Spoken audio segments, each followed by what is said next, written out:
Hi friends. നേരത്തെ ഞാനൊരു തൊട്ടാവാടിയായിരുന്നു എന്ന് തന്നെ പറയാം. അതായത് ആരെങ്കിലും എന്തെങ്കിലും എന്നോട് പറയുകയാണെങ്കിൽ ഞാൻ കുത്തിയിരുന്ന് കരയാനായിട്ട് തുടങ്ങും. പിന്നെ അതുപോലെ വളരെയധികം സ്നേഹിക്കുന്ന ആളുകൾ ഡിറ്റാച്ച്ഡ് ആയി പോയി കഴിഞ്ഞാൽ അവരെ അന്വേഷിച്ച് പോകും. അവർക്ക് കോൾ ചെയ്യും, മെസ്സേജ് ചെയ്യും, മറ്റുള്ളവരുടെ അവരെ പറ്റി നിരന്തരം അന്വേഷിച്ചുകൊണ്ടിരിക്കും.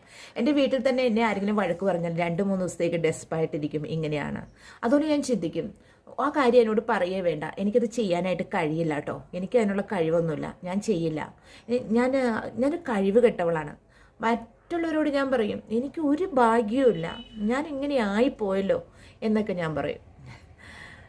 പക്ഷേ പിന്നീട് ഞാൻ കുറേ കാര്യങ്ങൾ മനസ്സിലാക്കി. ഞാൻ കൗൺസിലിംഗ് ചെയ്യാനായിട്ട് പഠിച്ചു, മെഡിറ്റേഷൻ ചെയ്യാൻ പഠിച്ചു, നല്ലവണ്ണം പ്രാർത്ഥിക്കാൻ തുടങ്ങി അതിരാവിലെ.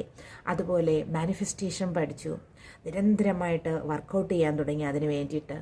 അപ്പോൾ ഞാൻ എന്നെ തന്നെ സ്നേഹിച്ചു തുടങ്ങി. ഇപ്പോൾ ഞാൻ എന്നോട് പറയണത് എന്താണെന്ന് മനസ്സിലായോ? എനിക്കത് ചെയ്യാൻ കഴിയും, ഐ വിൽ ഡു ഇറ്റ്. അതുപോലെ ഞാൻ പറയും ഐ ആം ദി ബെസ്റ്റ്, ഞാനാണ് ബെസ്റ്റ് എന്ന് പറയും. I am the king or I am the queen എന്ന് ഞാൻ പറയും. അതുപോലെ മറ്റുള്ളവരെ അന്വേഷിച്ച് പോകുന്ന ആ പരിപാടി അങ്ങോട്ട് നിർത്തി. ഇപ്പോഴുണ്ടല്ലോ, എന്നെ സ്നേഹിക്കാൻ ഒരുപാട് പേരുണ്ട് എന്നുള്ളതാണ് സത്യം. ഇഷ്ടം പോലെ മെസ്സേജുകൾ, കോളുകളാണ് ഇൻസ്റ്റാഗ്രാമിൽ നിന്നും വരുന്നത്, ഫേസ്ബുക്കിൽ നിന്നും വരുന്നത്. എന്നെ ഒന്ന് കാണാൻ ആഗ്രഹിക്കുന്ന ആളുകളുണ്ട്. ലോകത്തിൻ്റെ പല ഭാഗത്തുള്ള ആളുകൾ എന്നെ വളരെയധികം സ്നേഹിക്കുകയാണ്. അവർ എൻ്റെ പ്രസൻസ് ആഗ്രഹിക്കുകയാണ്. ചില ആളുകൾ എന്നോട് പറയാറുണ്ട് എൻ്റെ കയ്യിലൊന്ന് ടച്ച് ചെയ്യാനായിട്ട് ആഗ്രഹിക്കുന്നു എന്ന്. ഞാൻ നിങ്ങളോട് നുണ പറഞ്ഞതല്ല കേട്ടോ, എൻ്റെ കയ്യിലൊന്ന് ടച്ച് ചെയ്യാൻ ആഗ്രഹിക്കുന്നു എന്ന് പറയുന്ന ആൾക്കാരുണ്ട്. ചില ആളുകൾ പറയാറുണ്ട് ഒരു 10 മിനിറ്റ് എൻ്റെ അടുത്തൊന്ന് നിൽക്കാവോ എന്ന് ചോദിക്കുന്ന ആളുകളുണ്ട്.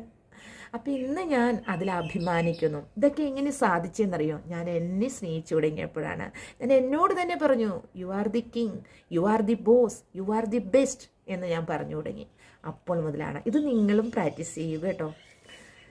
എനിക്കൊരു ഫ്രണ്ട് തന്ന ഡയറിയാണത്.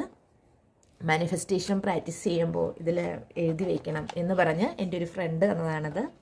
നല്ല ഭംഗിയുണ്ട്, എനിക്കിത് ഇഷ്ടപ്പെട്ടു. 2026 ആണത്. Thank you.